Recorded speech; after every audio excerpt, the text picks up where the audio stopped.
Well, welcome back, Wolfpack. Verlis here, and everything we have from the Pokemon Company right now is like nothing we have ever seen before, so I want to go and try to break it down on what to expect for the Pokemon Direct that is happening next week, because we have a Pokemon press conference happening later today. Since it's happening later today, I guess that's going to take care of itself, but the Pokemon Direct is in a realm of its own, because we've never really had back-to-back Pokemon Directs as our only source of news. So that's something different. Even going all the way back to like Generation 5. Generation 4 was weird because Diamond and Pearl had like a lot of delays and stuff around it. But Generation 5, this was before we had simultaneous information from Pokemon X and Y. It was just randomly early February on the Pokemon Sunday show. Here's Generation 5, and it wasn't even a starter Pokemon. Then we had to wait a month for a Japanese magazine to then publish Zoroark, and then we had to wait a little longer until we got the legendaries and the starters, and then Generation 5 was on track with everything else.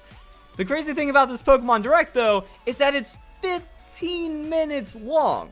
So we already had the 8-minute Pokemon Direct to announce Pokemon Sword and Shield. Over 3 months after that, we have to wait a quarter of a year to get any information on Pokemon Sword and Shield. Like, there was one tweet from Nintendo about gyms, which were already confirmed in the Direct, and then that was taken down, and then poof, Pokemon Sword and Shield just kind of evaporated and ceased to exist from official sources or anything like that. But now we have 15 minutes. So today's video is going to be breaking down what could happen in those 15 minutes and what to expect. So if you end up enjoying the video, don't forget to leave a like, share it with your friends, tell them about the Pokemon press conference. I'm going to be live streaming it. Also, just get them hyped for Pokemon Sword and Shield, because now that that happens, E3 happens the week after, summer reveals are hype, everyone's out of school, everyone's rabid for Pokemon stuff, and then before you know it, games are out. So let's get into that. But yeah, so we have this.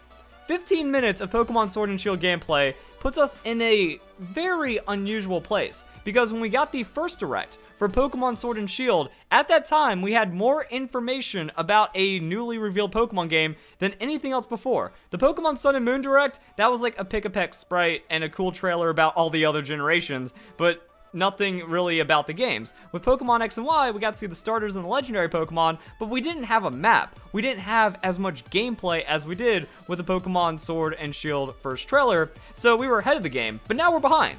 Because then we got the starters, then we got the legendary tease, then we got the legendary reveal, and then we also got 2 new Pokemon, which are just forms of existing Pokemon, but still kind of count as new, and then we had a lot of stuff. Also, comparing it to Pokemon X and Y, we got our effective Sword and Shield Trailer 2 level of information in May. So we got Pick-a-Peck, Helioptile, Pancham, and Go-Go.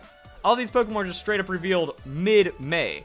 So that's kind of like why we're in this weird kind of behind state. Because, okay, Pokemon X and Y, they gave us starters and legendaries, but again, we had more information, and then now we're behind. So by the time June rolls around, we're going to be gameplay behind, we're going to be legendary Pokemon behind, we're going to be potentially other Pokemon behind and reveals like that. So that's why this like 15 minutes is significant, because by giving us 15 minutes of information, we now jump ahead of all the other Pokemon generations. So release date has to happen. They could save that for E3, and I wouldn't hold it against Game Freak, but with what we saw with the, for both these trailers, I believe at the end of this one, they even say when Pokemon October 2013. So at least they gave us a window. That's another interesting thing about Pokemon X and Y. Pokemon X and Y was a new console game. Pokemon Let's Go was, but it was still November. So is Pokemon hard committed to November, or is Pokemon Sword and Shield happening in October potentially? That would be amazing. Because remember, they said second half of Pokemon, or of 2019 for Pokemon Sword and Shield. It got delayed. That means it couldn't be delayed too much. They were optimistic about potential August release, maybe even September. What if it came out in July? If they were like super ahead, that'd be pretty cool. Now I'm not saying like the development's super far behind, so October is still a possibility, if not November, if not December.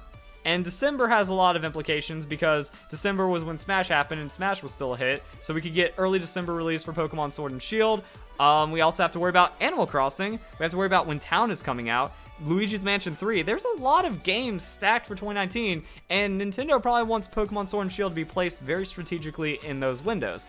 So that's going to be something on its own. So yeah, for this right here, release date, legendaries, and hopefully at least one side little Pokemon reveal.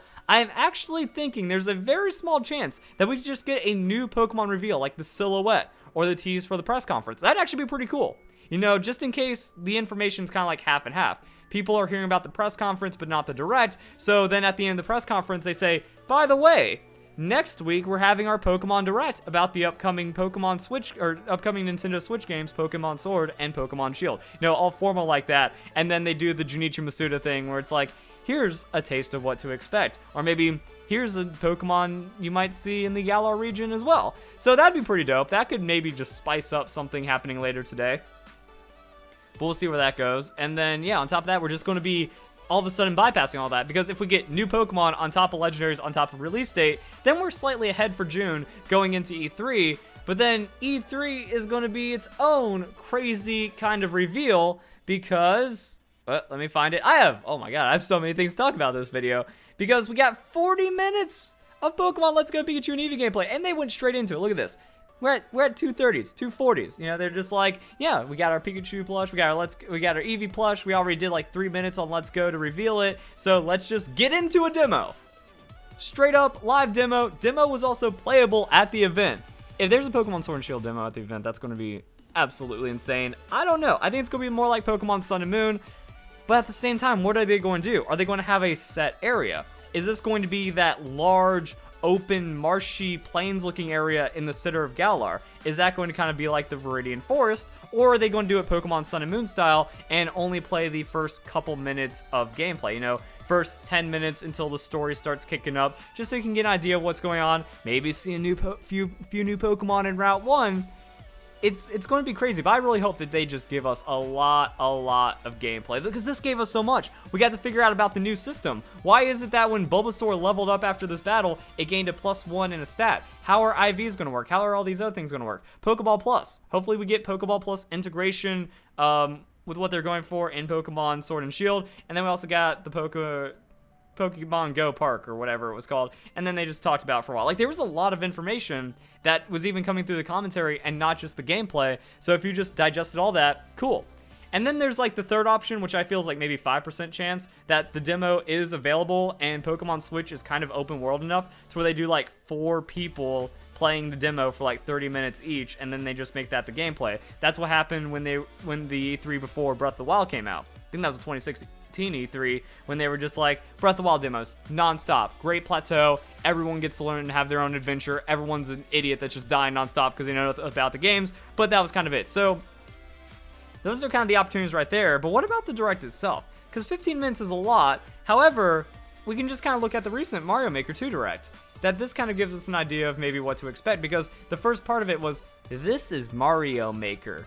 You can put enemies in things, and coins, and build. But look how fast they went through it. So maybe they're going to do like a quick recap of Pokemon Sword and Shield already. Like, check out the Galar region. Here are your starter Pokemon if you don't remember them. Blah, blah, blah, do things. This is Pokemon. And then that means we can still have a lot of gameplay. Because the interesting thing about Mario Maker Direct is it was literally all gameplay in the background, new information. It had Wi-Fi. It had all of their like other stuff to talk about. There was 2 different game modes, new items, the moon. It was just non-stop information. Pokemon Sword and Shield, if they get away with that, again, that means we're like surpassing this on a level we could never see before, but Game Freak likes to do things differently. So I went back to the Pokemon Direct for September 2013. So this is after the announcement of Pokemon X and Y, but it's the only other instance of a second Pokemon Direct happening for a new generation game. Also, after watching this, I watched a bit of this, and I was like, you know what? Maybe Iwata is what's missing from Pokemon, that his guidance, without that, Game Freak is a little lost, and that's what we saw with Pokemon Sun and Moon and Ultra Sun and Ultra Moon. A lot of people just saying, no, X and Y felt better. Even his influences probably could have reached to Omega Ruby and Alpha Sapphire, but now it's like, kind of like you don't really see that. Like, this man loved Pokemon more than you can imagine. Even with the story about, like, you know, Gold and Silver version, on top of that, there was still more appreciation for Pokemon. He was really heading a lot of the information and reveals for Pokemon X and Y. Even as a member of Nintendo, as a president of Nintendo, he was as big in on Pokemon as anyone else. And we're not seeing that. We just see Ishihara and Masuda now, and now Omori, but we're not seeing like anyone else from Nintendo really represent. You know, saying this is Ishihara, or not Ishihara, this is Iwata talking, saying because you interact with others, Pokemon games are different. You know, he really understood the difference in what makes a Pokemon game a crazy Pokemon game. But then we got 10 minutes of Pokemon Bank, because this was a new thing. They were talking about how it works, and then they were like, unfortunately, you will have to pay for it because the servers cost money, but you get storage for tons of your Pokemon, like 3,000 Pokemon. So then they were comparing it to My Pokemon Ranch. They were just kind of talking about it, and then we got a new X and Y trailer. So is this what's, like, there's two things. They could do it like where they just kick off with a trailer. This is also the 2016 Direct presentation. So they were just like, boom, games, Pokemon's cool, X and Y, and then the greatest anything from Pokemon ever. Like, if you're ever feeling down, just watch this and you're going to feel infinitely better in your life. Like, this is just one of the coolest things ever. It's a lot better with sound and watching it in full, but that was the idea. And then we pretty much got nothing about Pokemon Sun and Moon. Really, the big thing about this trailer was the transfer. That Red, Blue, Yellow Virtual Console, I don't think people remember how hype the Red, Blue, and Yellow Virtual Console was, because that's what everyone's wanted, and then it has connectivity to the new Pokemon games, so that was dope. Now we actually have a modern way of playing the oldest Pokemon games, and then Silver version eventually came out. It all works together, so I mean, that was awesome. That was like one of the coolest, best things to have that really worked going into the new games. So what are we looking at with a reveal? You know, what new feature is going to take up half of this Pokemon Direct? Because even if it is Pokemon Bank coming over, like, that's not going to take 10 minutes. If it's a new feat, like, are they just going to go straight in on the story? I feel like that'd be something that they do later in like a big trailer, or maybe another Pokemon Direct, if that's kind of the plan. A Pokemon Direct every month for Pokemon Sword and Shield instead of 3 trailers. Is that the direction Game Freak is going? We still don't even know at this point. So that's kind of another thing. Like, comment down below. You also tell me that you made it through this long in the video. What do you think is going to happen with this Direct? Is it going to be 10 minutes of something else? Like, okay, Pokemon, maybe just a little bit of everything. Pokemon Bank, languages, some kind of new connectivity, a new app, expanding on Pokemon Pass, something, and then how that's going to work, maybe some Pokeball Plus? Or is it just going to be like a 7-minute gameplay, rolling gameplay in the background of how Pokemon Sword and Shield works? Is it just going to be the intro area? Is this going to be the demo that we're going to get at E3, but in Pokemon Direct form, or something else? Because it could just be, you know, like what we've seen with the other Directs. Like, is it going to be a majority of some cool stuff that's outside the game and then a little bit of gameplay? Or are they just going to do it like they did with the last Pokemon Direct, that they show the gameplay and then they expand upon it a little more? But now that all that's been established, I don't know, guys. We've never had 15 minutes like this before. Because how are they going to revolutionize with something else like Pokemon Bank? You know, what else have fans been asking for that would create a need for something like this? I honestly have no idea. And that just kind of like wraps everything together, you know? This happening right before E3. You know, why wasn't this like a mid-May kind of keeping hype, and then everyone's like, oh crap, E3's almost there too, so now we can stay hyped? No, it's like, this is all happening at once, out of nowhere. Is Game Freak going to use this to like make Pokemon news just pop off super hard, and then they're just going to be slamming non-stop trailers and information, you know, just like we had with Pokemon Sun and Moon? Because I don't care what people say, we got the perfect amount of reveals for Pokemon Sun and Moon to keep the maximum level of hype. Now imagine the exact amount of Pokemon, the exact same amount of Pokemon being revealed in Pokemon Sun and Moon, but for Pokemon Sword and Shield, except Pokemon Sword and Shield has like 30, 40 other new Pokemon, so that means there's still like 50 Pokemon we haven't seen. No, they can reveal half and still give us 3 Pokemon trailers every week, and we still won't know enough about the story. We'll still have to play the games. There'll still be features to discover. I want that. I want that 3 Pokemon trailer a month kind of setup, just keeping the hype for Pokemon Sword and Shield at max. I think it's all going to rest on this as well. Like, if this is kind of duddy, there's going to be a lot of hype lost, and then it falls on E3. Like, if people do not come out of this Direct or E3 impressed, it kind of doesn't matter what the Pokemon Company does for a lot of people, but if this happens, they need to capitalize on that, and they just need to only beam Pokemon into our brains for the 4 months until the game comes out. Because when you think about it, that's ridiculous, right?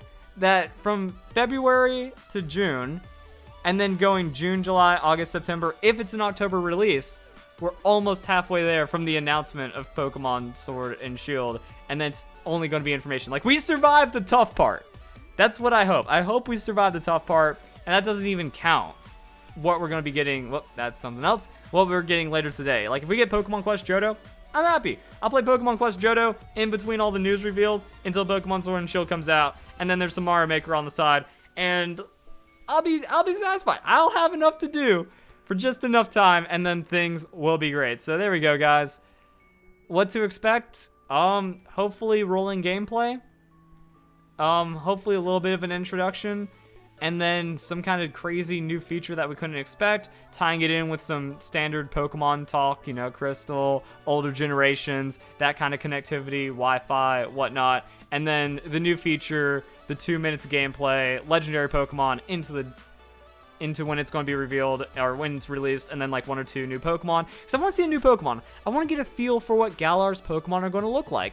Is it going to be just a straight up disaster, or is it going to be amazing like all the Generation 7 Pokemon? So hope you guys enjoy the video. Hope you all have a nice day. Thank you very much for watching.